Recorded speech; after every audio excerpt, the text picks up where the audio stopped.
পরিবার আমরা যারা মুরব্বীরা আছি, আমরা যদি ওদেরকে হেদায়েতের পথে পরিচালিত করে দিতে পারি, আল্লাহ তাআলা এই কৌমিক কাজ করবে। তাহলে আল্লাহ রাসূলের হাদিস যে কুল্লুকুম রায়িন ওয়া কুল্লুকুম মাসউলুন আন রাইয়াতিহি, তোমরা প্রত্যেকেই দায়িত্বশীল।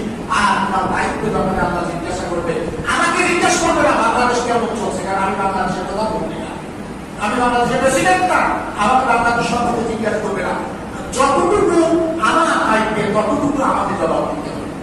আপনি যতটুকু দায়িত্বে, যদি কোনো দায়িত্বে আপনি না থাকেন, তাহলে আপনি আপনার এই 3.5